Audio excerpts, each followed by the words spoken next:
Micheline, hey, congratulations on your short film, Grummy.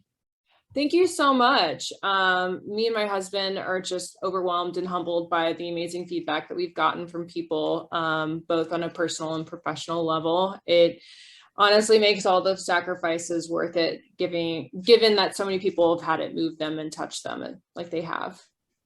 Yeah, it is a very fascinating, mesmerizing short film to say the least. So let's start with that easy question. Obviously, the story came from a dark place. Could you tell us the origination for the idea for this short film? Yeah, so the short itself is actually based on my own childhood. And when I turned 30, I went through a bunch of repressed memories. And anybody that's had to deal with like childhood trauma, that's like a common occurrence for like kind of self-protection. But as an adult, it was really difficult to process all of that. And one of the things that really helped me was journaling and writing about my childhood experience and my memories and the things that were kind of coming out. And through that, I kind of found a safe space within my husband and kind of talked to him about everything I'd gone through and told him about what I was writing, and I was drawing pictures. And it was honestly his idea to do this as a short film. And I had produced two of his shorts previously and had worked pretty heavily with him on his projects. And he just really championed for this and said that this is something that I feel like needs to happen and be told. And he's been wanting to do a genre thing, and he knows that that's kind of like what really motivates and drives me as well. And then we just kind of came together to tell the story because I felt like, childhood trauma is something a lot of people could relate to. And that's just pretty much how the story happened and where it came from.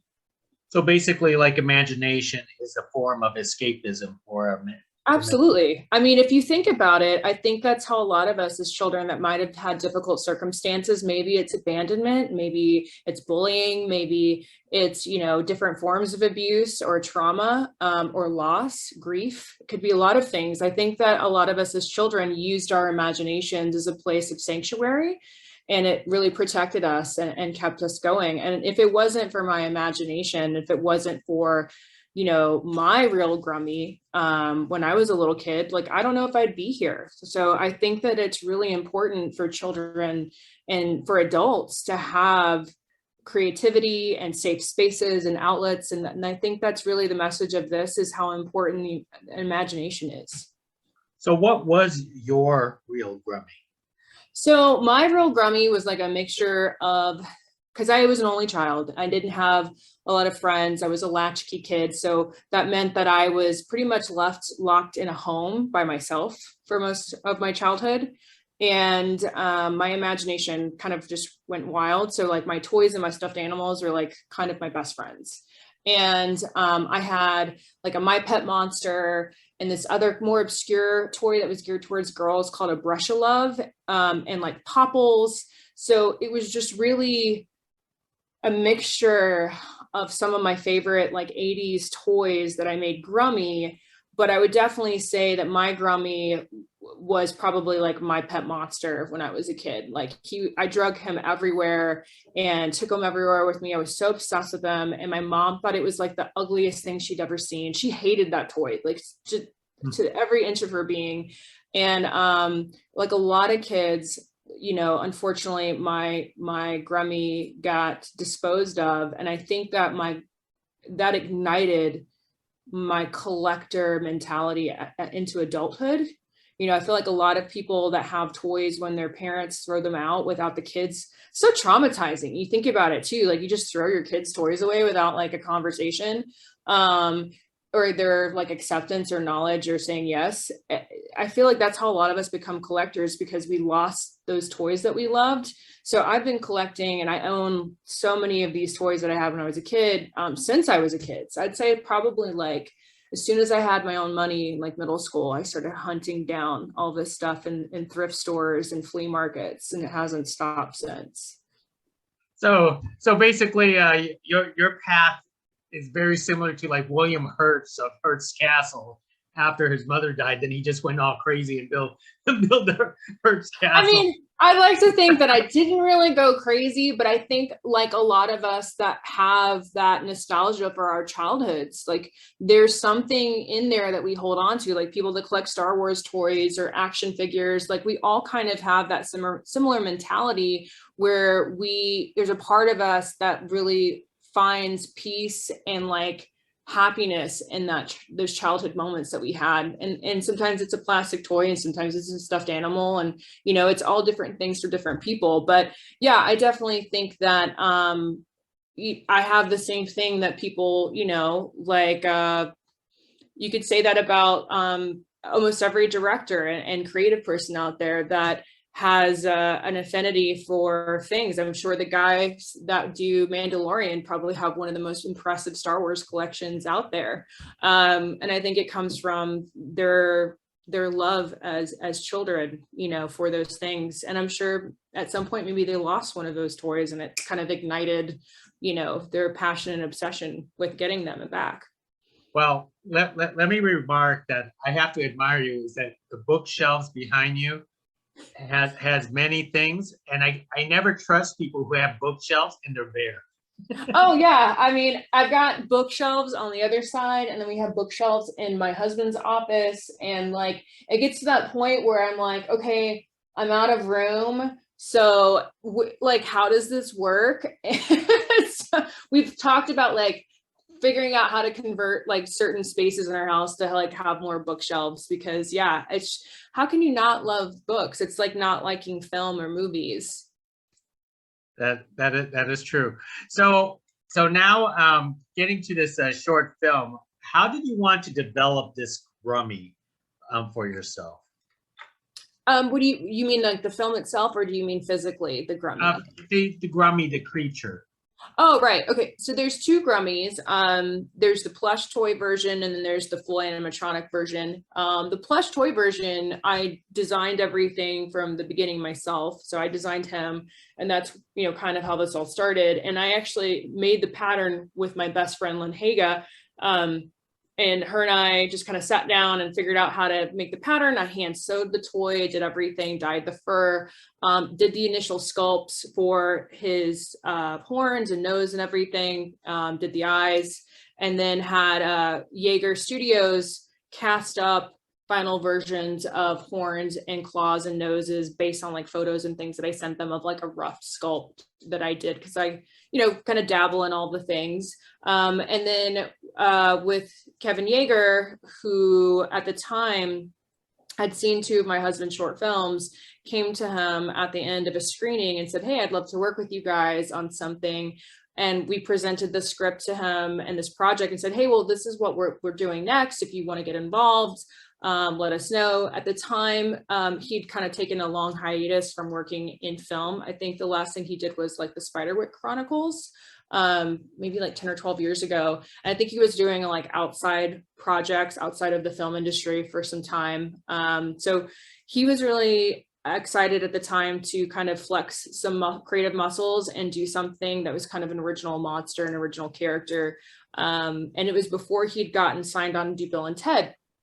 So at the time, we just kind of got, I would say probably like 70% or more of our Kickstarter budget went to just making the creature suit.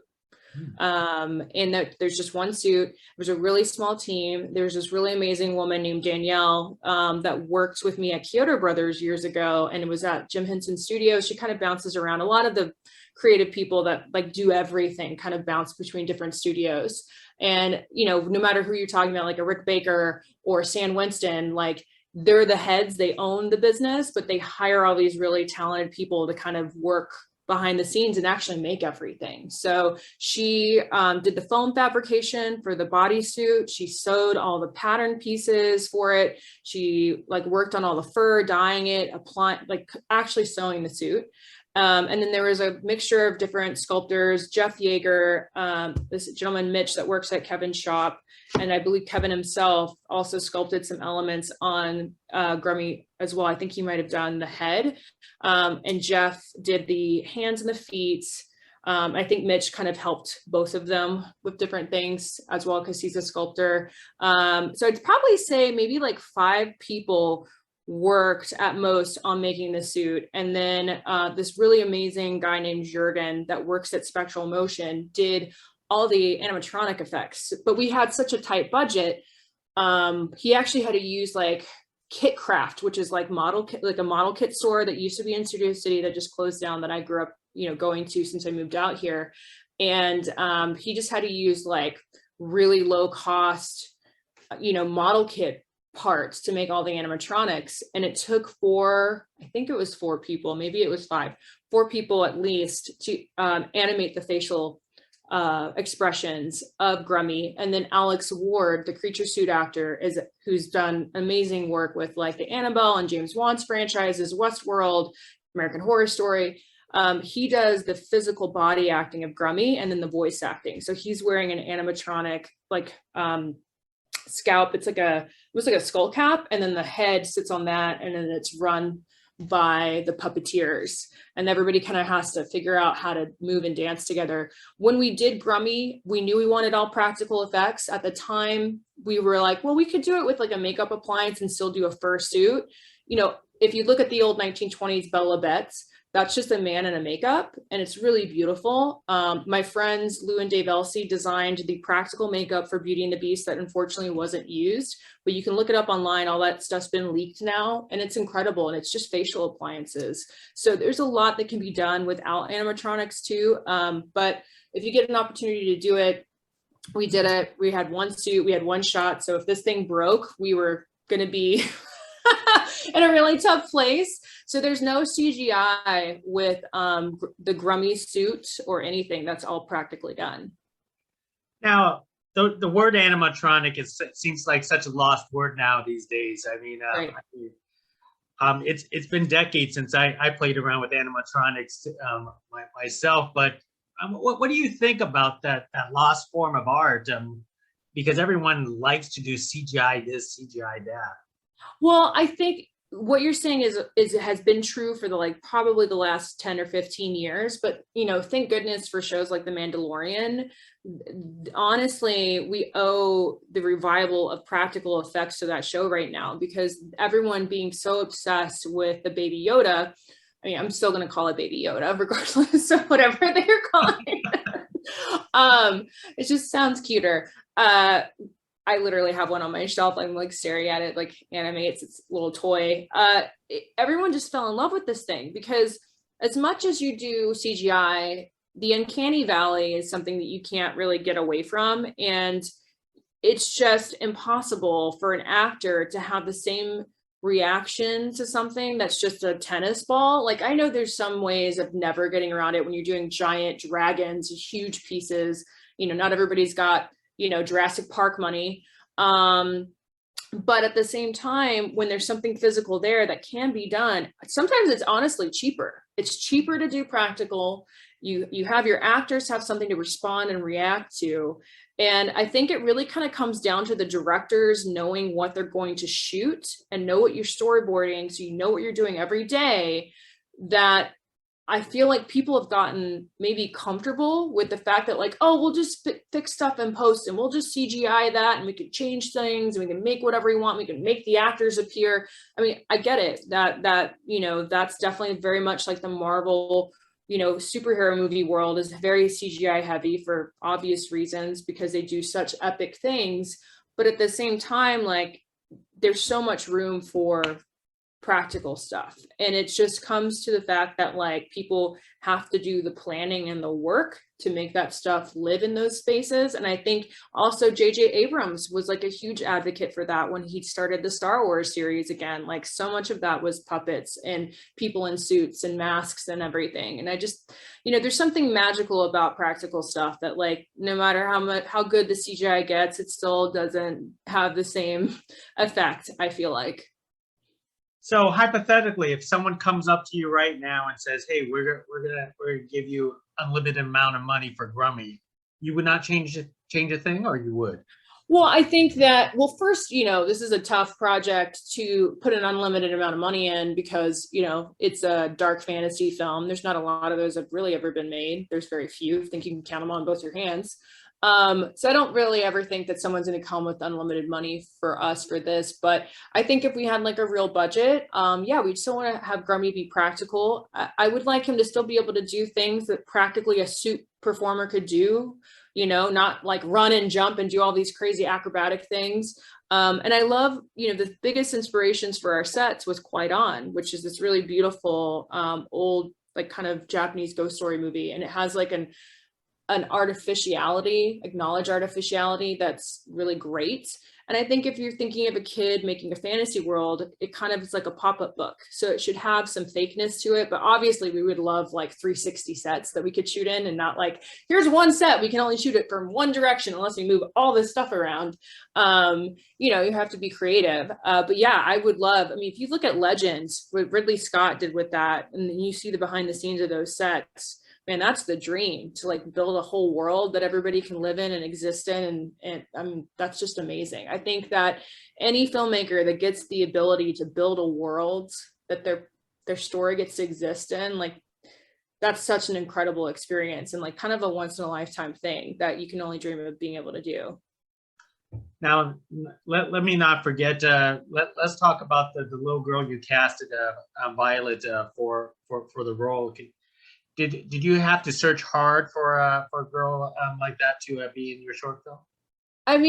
Gosh, when we did Grummy and we wrote it, we didn't even think that we could get someone like Violet. I just remember watching Mike Flanagan's Haunting of Hill House, and gosh, he's so great. And every time Violet was on the screen, she just ignited it. There was something about that little girl that was so natural, and she's just so freaking cute too. And I just knew, I'm like, that's, Violet is Sarah, like that's her. And I just randomly wrote her mom on Instagram because I knew that she ran Violet's Instagram account. And I just kind of shot my shot and said, hey, I've got this project. I'm sure you hear this a lot. This is what it's about. I would love to have an opportunity to have your daughter be the star. If this is something that you're open to, I'd love to send you the script. And she wrote me back very quickly, was super nice. Said I could send her the script. I sent it to her. She read it right away. She told me it made her cry. It made her husband cry. And they were real champions for it. This film wouldn't have happened if it wasn't for Jackie and Colin McGraw, who are probably they're the parents that you hope every child actor has. They're incredible. Their kids are incredible. But yeah, Violet is a powerhouse. I think in 10 years, we're all going to look back and look at all of her Oscars that she's won, and she's going to be like a Natalie Portman one day. And she's just incredible. She was 8 when she did Grummy with us. And because of her age, she was only allowed to be on screen for like 2 hours a day. So that's like 1 or 2 takes if you're lucky. That's how talented this kid is. So what was it like directing her? Sometimes kids are hard to direct. I think it just depends on the kid and how you approach it. It takes a lot of pre-work. So we did role playing and like games and different things before we did the actual filming to get her comfortable both with us, but also with Tom Degnan, who plays her father. So we did a lot of things where he was helping with her homework and playing games so that they could kind of build a bond together. And she's just because her parents are just really great. This little girl has the biggest imagination I've ever seen. And she's got such an interesting personality. I wish I could take a lot of credit for how great she is, but I cannot take any of that credit because I honestly don't know. She's just one of those kids that has this gift that so few people have. And she has it. Just like people that are born to make music and born to paint and draw, like this little girl was born to be an artist and perform. Like she truly was. Terrific. Well, let me start wrapping things up with you. And any chance we'll see Grummy in anything else in one form and another, or is Grummy packed away somewhere forever? Well, our main Grummy toy actually went to one of the gentlemen that was one of the producers for the Kickstarter. So he's got the plush Grummy, and I believe the suit is at Kevin's shop. But as far as like anybody seeing Grummy stuff, I mean, obviously we'd be open to doing a film one day or something if that came up. But, you know, I think the biggest thing is that I just hope that we get to have a chance to tell more interesting stories, and especially with like fantasy, you know, looking at things, most all of the fantasy directors are all men. So it'd be really cool to have a female perspective in that world, and especially since so many of us women are huge fans of fantasy. I think that's kind of my hope, is to be able to build more monsters and more creatures and more worlds, and either based on original stuff that we come up with, or things that already exist. You know, I think that a lot of people have big hopes and big dream projects, and like, you know, one day I would love to be able to put my name in for a reboot of Neverending Story. Like that would be kind of a cool thing. There's just so many cool creatures and things that exist in that world that would be great to, you know, create. Well, fantasy is coming back, that's for sure. Wheel of Time, Lord of the Rings, all those things are Amazing. Oh my gosh, Lord of the Rings, are you kidding? Ha! So cool. I always love, I mean, I love watching the behind the scenes as much as I love watching the movies, because it's just like so mind blowing to see what they got to do and make. And Peter Jackson just living his best life and having so much fun. I mean, if you're ever going to be in a movie set to hang out with people, I think that would have been the one to be on. That is true. That is true. Well, I can't wait to see more of your stuff, and hopefully someday a big fantasy adventure for you. Oh, that would be great. And then we can talk about more exciting things. That would be awesome. Thank you so much for your time today. It was great to be part of your interview and everything. And again, sorry for being 4 minutes late. I apologize. Hey, not a problem. Not a problem. We'll have another chance to do this again. Thank you. Awesome. Thank you so much. Have a great rest of the week. Hey, you too. Bye now. All right. Bye.